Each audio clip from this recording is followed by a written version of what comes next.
વિદ્યાર્થી મિત્રો, ગયા લેક્ચરની અંદર આપણે વિદ્યુતભારની સંરચનાના કારણે વિદ્યુત ક્ષેત્રમાં વિદ્યુત સ્થિતિ ઊર્જા મેળવી ચૂક્યા હતા। હવે આગળ જોઈએ તો વિદ્યુત સ્થિતિ ઊર્જામાં થતો ફેરફાર અને એના ઉપરથી બે અગત્યના મુદ્દાઓ આપણે નોંધવાના છે। ખાસ એના ઉપરથી આપણે શું નોંધી શકીએ છીએ એ જોવાનું છે।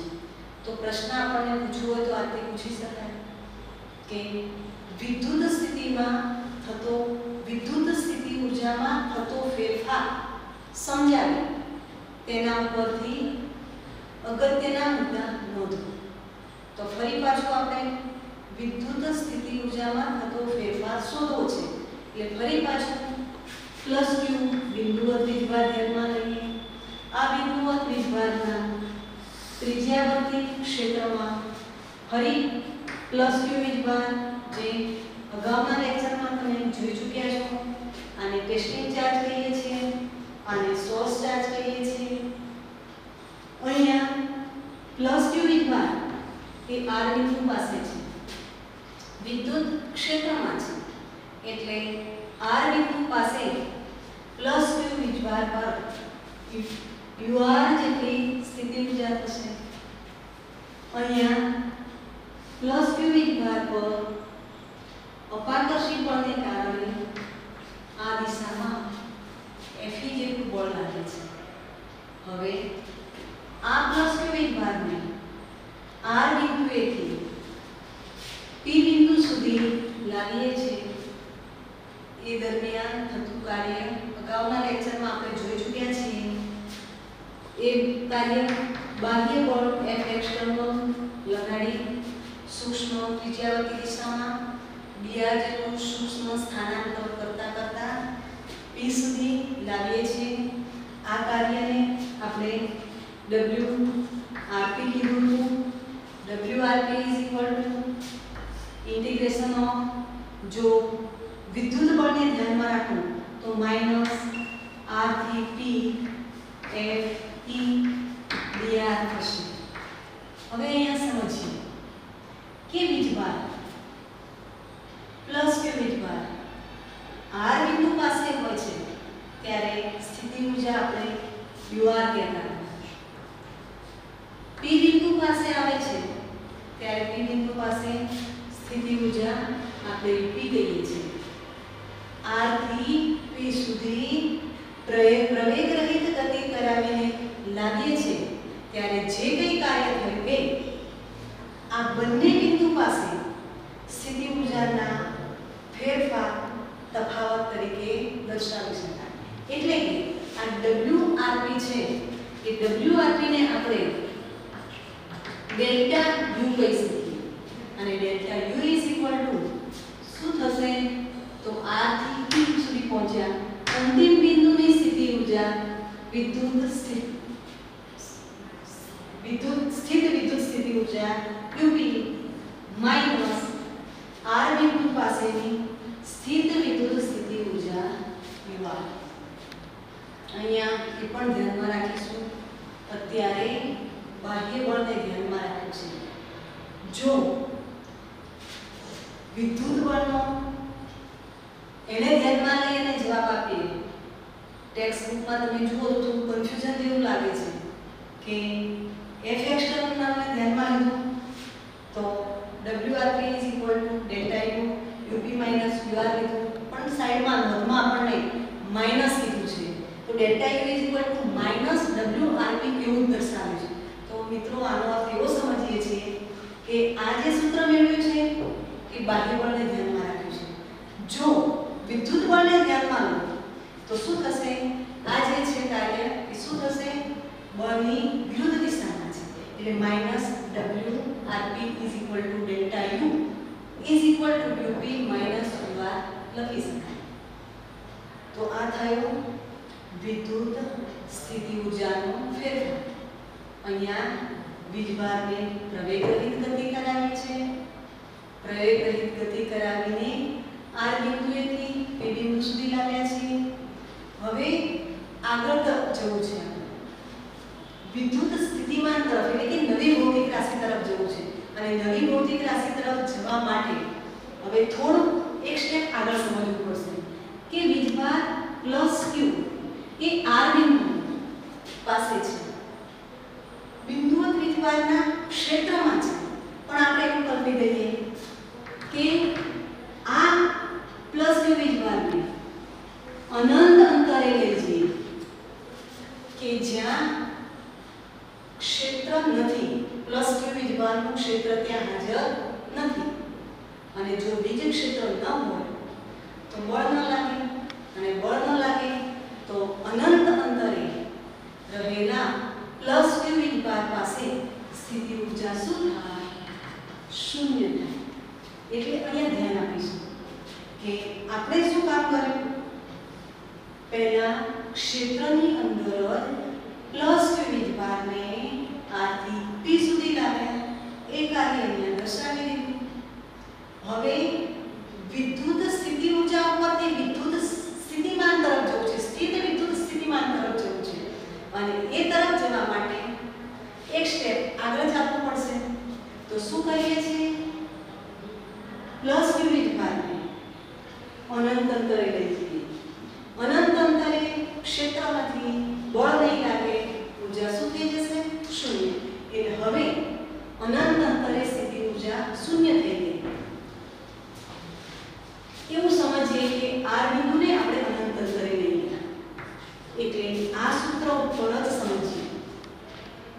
અનંત અંતરે આર બિંદુ પાસેની હવે સ્થિતિ ઊર્જા કેટલી થઈ ગઈ? શૂન્ય. તો delta you is equal to અથવા WRP is equal to delta you is equal to UV. તો આના પરથી આપણે વિદ્યુત સ્થિતિ ઊર્જાની વ્યાખ્યા આપીશું. સ્થિત વિદ્યુત સ્થિતિ ઊર્જા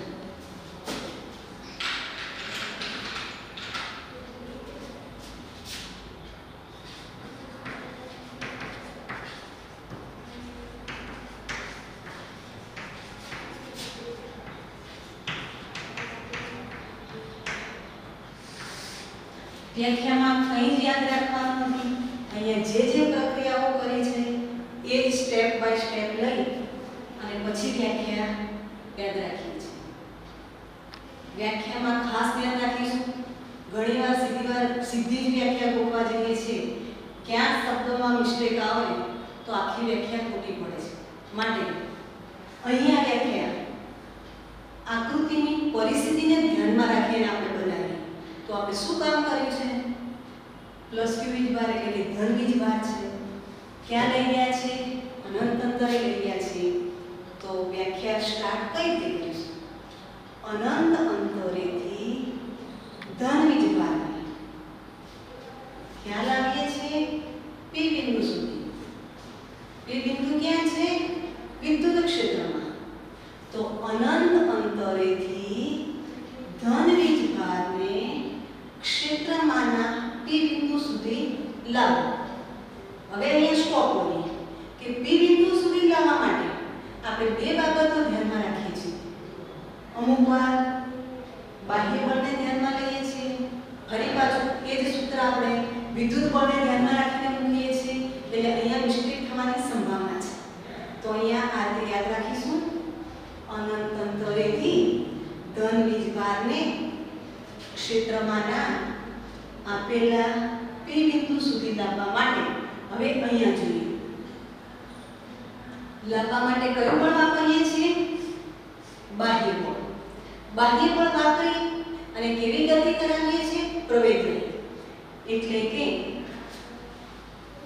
અનંત અંતરેથી ધન વીજભારને બાહ્ય બળની અસર હેઠળ ક્ષેત્રમાંના પી બિંદુ સુધી લાવવા માટે પ્રવેગ રહિત ગતિ કરાવીને કરવા પડતા કાર્યને તે બિંદુ પાસેની સ્થિત વિદ્યુત સ્થિતિ ઊર્જા કહે છે. કયું બળ ધ્યાનમાં લીધું? F external. હવે આ જ વ્યાખ્યા ફરી આ રીતે સમજીએ. હવે આ બળ બરાબર આપણે પ્રવેગ રહિત ગતિ કીધું છે એટલે F external =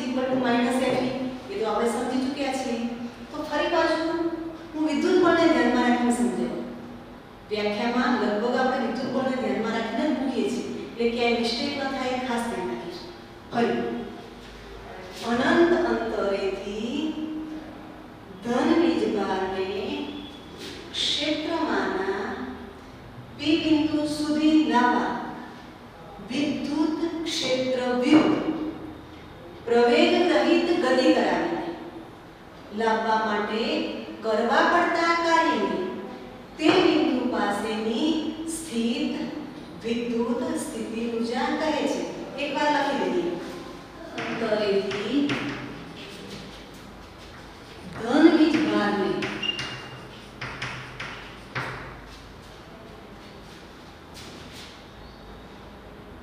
ક્ષેત્રમાંના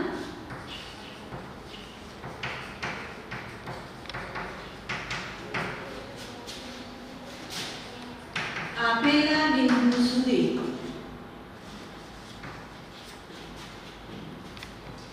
પ્રવેગ રહિત ગતિ કરાવવા માટે વિદ્યુત ક્ષેત્ર વિરુદ્ધ કરવા પડતા કાર્યને તે બિંદુ પાસે સ્થિત વિદ્યુત સ્થિતિ ઊર્જા કહે છે. તે બિંદુ પાસેની સ્થિત અથવા સીધું લખીશું તો પણ ચાલશે, વિદ્યુત સ્થિતિ ઊર્જા કહે છે. તો ખાસ અહીંયા ધ્યાન આપવાનું છે. પ્રવેગ રહિત ગતિ ઓકે છે, પણ બાહ્ય બળ ધ્યાનમાં લઈએ છીએ તો બાહ્ય બળની અસર હેઠળ એવો ઉલ્લેખ કરીએ છીએ. જો વિદ્યુત ક્ષેત્રને ધ્યાનમાં એટલે કે વિદ્યુત બળને ધ્યાનમાં લઈએ છીએ તો વિદ્યુત ક્ષેત્ર વિરુદ્ધ કરવા પડતા કાર્યને, એટલે આ બે શબ્દોમાં મિસ્ટેક ન થાય એ ખાસ ધ્યાન રાખીશું. તો આ વાત થઈ સ્થિત વિદ્યુત સ્થિતિ ઊર્જાની. હવે આનો એકમ જોઈએ તો, કારણ કે જે ભૌતિક રાશિ ભણીએ છીએ એ દરેક ભૌતિક રાશિનો એકમ અને પારિમાણિક સૂત્ર આપણને આવડતું હોવું જોઈએ. ગમે ત્યાં એકમનું અને પારિમાણિક સૂત્રનો એકાદ પ્રશ્ન પૂછાઈ જાય છે, પછી એ ગુજકેટ હોય, બોર્ડની એક્ઝામ હોય તો આપણને ઉપયોગી થાય છે. એટલે દરેક જે ભૌતિક રાશિ ભણો એનું એકમ અને પારિમાણિક સૂત્રનું ખાસ આવડતું હોવું જોઈએ.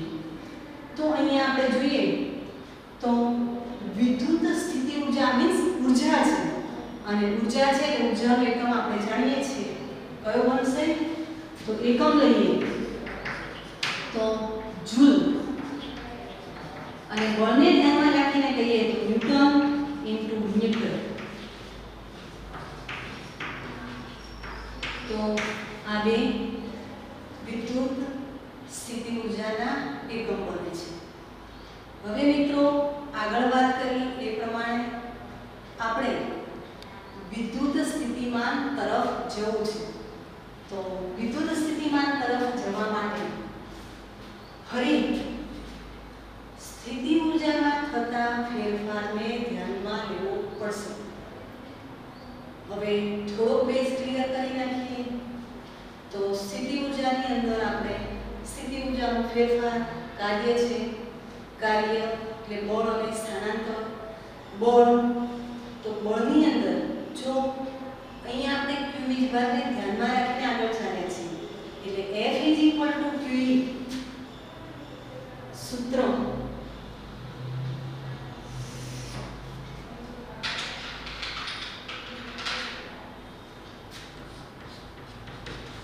આગળ મેં પ્રથમ લેક્ચરમાં તમને મૂકીને બતાવ્યું. F QE તો एक्चुअली આ બળ શું છે તો q વીજભારને ક્ષેત્રમાં મૂકીએ ત્યારે એના પર લાગતું બળ છે. પણ જો આ q વીજભારને એક એકમ બનાવી દઈએ તો વીજભારથી સ્વતંત્ર હોય એવી રાશિ મળવી અને એ ક્ષેત્ર બની F E F/q. તો અહીંયા પણ વીજ સ્થિતિમાન મેળવવા માટે આપણે એ જ બાબતને ધ્યાનમાં રાખવું છે કે delta U Vp UP UR. પણ જો આ સ્થિતિ ઊર્જાના ફેરફારને પ્લસ q વીજભાર વડે ભાગી નાખો તો વીજભારથી સ્વતંત્ર હોય એવી બીજી ભૌતિક રાશિ મળે છે અને એને આપણે શું કહીએ છીએ? વીજ સ્થિતિમાન કહીએ છીએ. તો આ સૂત્ર ઉપરથી આપણે વીજ સ્થિતિમાન મેળવવું હોય તો આ રીતે આગળ જઈ શકીએ. Delta U is equal to UR minus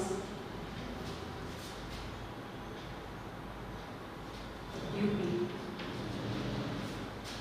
અહીંયા મિસ્ટેક થઈ છે. અંતિમ બિંદુ બરાબર છે આ પ્રારંભિક અંતિમ બિંદુ P છે અને પ્રારંભિક બિંદુ એ જ કન્ડિશન ધ્યાનમાં રાખવાની છે. તો સ્થિતિ ઊર્જાનો ફેરફાર ડેલ્ટા U બરાબર અંતિમ બિંદુ પાસેની સ્થિતિ ઊર્જા UP પ્રારંભિક બિંદુ પાસેની સ્થિતિ ઊર્જા UR.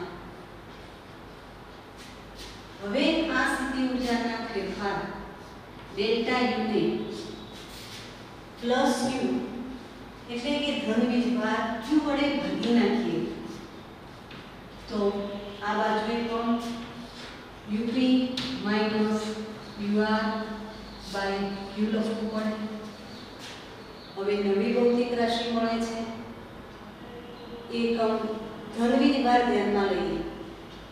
પ્લસ Q વડે ભાગી નાખવું છે એનો અર્થ એવો થાય કે હવે ધન વીજભાર Q ના સ્થાને એકમ ધન વીજભારને ધ્યાનમાં લઈએ છીએ અને એકમ ધન વીજભારને ધ્યાનમાં લઈએ ત્યારે Q વીજભારથી સ્વતંત્ર રાશિ એવી વિદ્યુત સ્થિતિમાન પ્રાપ્ત થાય છે. એટલે અહીંયા સ્થિત વીજ સ્થિતિમાન નો ફેરફાર કયા બિંદુ પાસે? P બિંદુ પાસે Vp અને R બિંદુ પાસે VR આપણને પ્રાપ્ત થશે. કોની વાત કરી? R બિંદુ અને P બિંદુની વાત કરી. હવે આપણો આશય સ્થિત વિદ્યુત સ્થિતિમાન તરફ જવાનું છે. અહીંયા આપણે જે મેળવ્યું છે એ વિદ્યુત સ્થિતિમાનનો ફેરફાર મેળવ્યો છે. એકચ્યુઅલી આપણે વિદ્યુત સ્થિતિમાન સુધી પહોંચવું છે. તો ફરી જે પ્રમાણે સ્થિતિ ઊર્જામાં પ્રોસેસ કરી એ પ્રમાણે અહીંયા કરીશું. તો R બિંદુ પાસે R બિંદુ જે બિંદુવત વીજભારના ક્ષેત્રમાં છે ત્યાં આપણે પ્લસ Q વીજભાર મૂક્યો છે. પ્લસ Q વીજભારને આપણે એકમ ધન વીજભાર બનાવી દઈએ છીએ. અહીંયા દર્શાવી દઈએ તો પ્લસ Q વીજભાર બિંદુવત વીજભાર છે. એના ત્રિજ્યાવર્તી ક્ષેત્રમાં R બિંદુ લઈએ છીએ, અહીંયા P બિંદુ લઈએ છીએ. હવે R બિંદુ પાસે પ્લસ Q વીજભારના સ્થાને એકમ ધન વીજભાર મૂકીએ છીએ. આપણને ખ્યાલ છે કે આ દિશામાં વિદ્યુત બળ લાગશે. હવે વિરુદ્ધ દિશામાં બાહ્ય બળ લગાડવાના છે. બાહ્ય બળ લગાડી એકમ ધન વીજભારને R બિંદુએથી P બિંદુ સુધી લાવીશું. આ જે કાર્ય થશે એ આ બંને બિંદુઓ વચ્ચે અહીંયા પણ પ્રવેગરહિત ગતિ કરાવવાના છે. વીજ સ્થિતિમાનના તફાવત જેટલું થશે. એટલે કે Vp minus VR is equal to UP minus UR by Q. હવે સમજીએ કે R બિંદુને ક્ષેત્રની બહાર અનંત અંતરે લઈ જઈએ છીએ. R બિંદુને અનંત અંતરે લઈ જઈએ તો શું પરિસ્થિતિ થાય? ફરી પાછું અહીંયા કલ્પના આપણે એકમ ધન વીજભારની કરવાની છે. R બિંદુ ક્યાં છે? બિંદુવત વીજભારના ક્ષેત્રની બહાર અનંત અંતરે છે અને અનંત અંતરે હોય ત્યાં ક્ષેત્ર નથી, બળ નથી. ક્ષેત્ર ન હોય, બળ ન હોય તો ત્યાં ઊર્જા પણ શૂન્ય થશે. એકમ ધન વીજભાર લીધો છે એટલે હું ત્યાં શું કહીશ કે વીજ સ્થિતિમાન પણ શું થાય? શૂન્ય થાય. તો હવે R બિંદુને R ટેન્ડ્સ ટુ ઇન્ફિનિટી અનંત અંતરે લઈ જઈએ ત્યારે R બિંદુ પાસેનું વીજ સ્થિતિમાન સ્થિતિમાન શૂન્ય થઈ જશે। તો હવે જે આપણને વી સ્થિતિમાન પ્રાપ્ત થાય છે, જેને આરતી લખીશું તો પણ ચાલે, ડેલ્ટા વી સ્થિતિમાનનો ફેરફાર delta V VP minus VR, આ શું થઈ ગયું? શૂન્ય। તો એ વીપી થાય। હવે સાંભળીશું કે અહીંયા ડેલ્ટા વી લખ્યું છે, કેમ લખ્યું? તો એકમ ધન વીજભાર હતો। જો ક્યુ વીજભાર હોય તો ડેલ્ટા યુ લખો। ડેલ્ટા યુ છે એ કાર્ય છે, તો હવે આવું વિચારવું હોય તો વિચારી શકાય કે અહીંયા પણ કાર્ય છે, પણ કોનું છે કાર્ય? એકમ ધન વીજભારનું છે। તો એકમ ધન વીજભારનું કાર્ય એને આપણે વી સ્થિતિમાન કીધું છે। તો ફરી પાછું આ જ આકૃતિ પરથી આપણે પી બિંદુ પાસે વીજ સ્થિતિમાન શું બને એ સમજવું છે, એની વ્યાખ્યા આપી છે, અને આ વ્યાખ્યાને આપણે સ્થિત વિદ્યુત સ્થિતિમાન કહીશું, જે ખાસ આ ચેપ્ટરનું મહત્વની ભૌતિક રાશિ છે। આ ભૌતિક રાશિ પરથી આપણે વિદ્યુત ઉપકરણ, કેપેસિટર અને એની જે વીજભાર સંગ્રહ કરવાની ક્ષમતા, જે એનું જે કેપેસિટન્સ છે, કેપેસિટી, અને આવતા અચળાંકને આપણે કેપેસિટન્સ કહીએ છીએ, તો એ મેળવવાનું છે। તો એ સમજવા માટે ફરી પાછું મૂળ વાત ઉપર આવીએ। અહીંયા શું કર્યું છે? બિંદુવત વીજભારનું ક્ષેત્રમાં આર બિંદુ પાસે એકમ ધન વીજભાર પ્લસ 1 કુલમ લખી દઉં તો પણ ચાલશે એકમ સાથે। એને બાહ્ય બળની અસર હેઠળ કેવી ગતિ કરાવીએ છીએ? પ્રવેગ રહિત ગતિ કરાવી છે। આથી ઈ સુધી લાવીએ છીએ। એ જે કાર્ય છે એને આપણે વિદ્યુત સ્થિતિમાનના ફેરફાર વડે દર્શાવી દીધું। નેક્સ્ટ સ્ટેપમાં શું કામ કરવાનું છે? આર બિંદુને અનંત અંતરે લઈ જઈએ છીએ। આર બિંદુને અનંત અંતરે લઈ જઈશું તો ત્યાં આગળ ક્ષેત્ર નથી, બળ નથી, તો એકમ વીજભાર પર એકમ વીજભારનું વી સ્થિતિમાન પણ શું થઈ જશે? શૂન્ય થઈ જશે। એટલે જ્યારે r ટેન્ડ્સ ટુ ઇન્ફિનિટી હોય ત્યારે delta v VP minus VR બરાબર શું લખી શકીશું? વીપી લખી શકીશું। તો હવે જે પ્રક્રિયા કરી છે એ પ્રક્રિયાના આધારે જ સ્થિત વિદ્યુત સ્થિતિમાનની વ્યાખ્યા આપી છે। આ વ્યાખ્યા એ સ્થિત વિદ્યુત સ્થિતિ ઊર્જા જેવી જ છે, માત્ર એક જ વસ્તુ ધ્યાનમાં રાખીશું કે ત્યાં પ્લસ ક્યુ વીજભાર હતો, ધન વીજભાર હતો, અહીંયા પ્લસ 1 કુલમ વીજભાર લીધો છે, એટલે એકમ ધન વીજભાર લીધો છે। બાકીના શબ્દો એના એ જ ઉપયોગ કરવાનો છે। એટલે એક વ્યાખ્યા આવી જશે તો આ વ્યાખ્યા સરળતાથી લખી શકાય। ફરી પાછી આપણે વ્યાખ્યા સમજી અને લખીએ છીએ। એકમ ધન વીજભારને અનંત અંતરેથી ક્ષેત્રમાંના આપેલા બિંદુ સુધી પ્રવેગ રહિત ગતિ કરાવી બાહ્ય બળની અસર હેઠળ કરવા પડતા કાર્યને તે બિંદુ પાસેનું વીજ સ્થિતિમાન કહે છે। હવે અહીંયા તમે ધ્યાન રાખ્યું હશે કે મેં બાહ્ય બળનો ઉલ્લેખ કર્યો છે। ફરી પાછું બાહ્ય બળને કારણ કે આપણને રસ વિદ્યુત બળમાં છે, એટલે હવે હું જે વ્યાખ્યા આપું છું વિદ્યુત બળને ધ્યાનમાં રાખીને આપું છું, એટલે ધ્યાન આપજો। અનંત અંતરેથી એકમ ધન વીજભારને પ્રવેગ રહિત ગતિ કરાવી વિદ્યુત ક્ષેત્ર વિરુદ્ધ આપેલા બિંદુ સુધી લાવવા માટે કરવા પડતા કાર્યને તે બિંદુ પાસેનું વીજ સ્થિતિમાન કહે છે। એક પણ શબ્દ બદલાશે તો ચાલશે નહીં, આ ખાસ ધ્યાન રાખીશું। તો વ્યાખ્યા એકવાર નોંધી કાઢીએ। અનંત અંતરેથી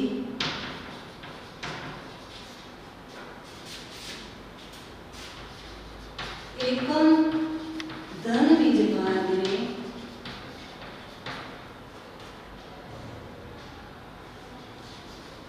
પ્રવેગ રહિત ગતિ કરાવી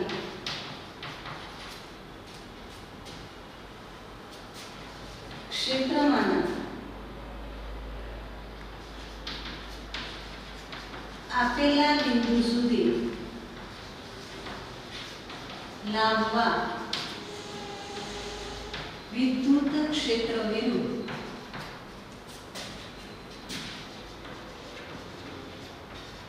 કરવા પડતા કાર્યને તે બિંદુ પાસેનું, ખાસ ઉલ્લેખ આ પણ આવવું જોઈએ, તે બિંદુ પાસેનું સ્થિત વિદ્યુત સ્થિતિમાન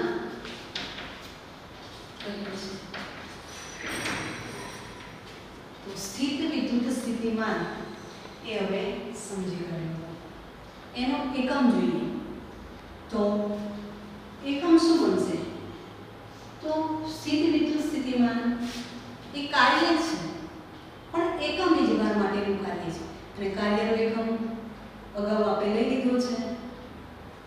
કાર્યનો એકમ જૂલ છે અને એકમ વીજભાર છે એટલે આપણે V W/Q સૂત્ર ઉપરથી વીજ સ્થિતિમાનનો એકમ શું લખીશું?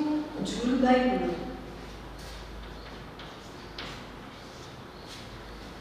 બાકીના એકમો ચુંબકીય ક્ષેત્રમાં પણ આવે છે, પણ એ વસ્તુ અત્યારે અહીંયા કહેવાનું કોઈ અર્થ નથી.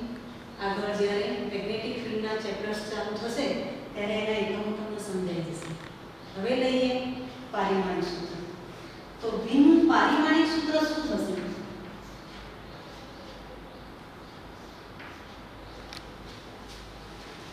તો કાર્યનો એકમ જૂલ છે અને જૂલનું આપણને પારિમાણિક સૂત્ર, મિત્રો અહીંયા તમને પારિમાણિક સૂત્ર બનાવતા શીખવું છું, જે 11માં તમે શીખી ગયા છો, પણ એકવાર શીખી કાઢીએ કે પછી સીધું સૂત્ર મૂકવામાં તકલીફ પડશે નહીં. M1 L2 અને T-2. હવે સમજીશું કે આ જે મેં બતાવ્યું એ જૂલનું છે, કાર્યનું પારિમાણિક સૂત્ર છે જૂલ એકમનું. નીચે છે કુલમ. Q = IT. જો તમે Q ને મૂળભૂત લો તો Q ના ફંક્શનમાં બની શકે અને Q = IT એટલે વિદ્યુત પ્રવાહને મૂળભૂત લઈએ તો વિદ્યુત પ્રવાહનો એકમ એમ્પિયર છે. સમય માટે T લઈએ છીએ તો અહીંયા શું લખીશું? A1 T1. તો વિદ્યુત સ્થિતિમાનનું પારિમાણિક સૂત્ર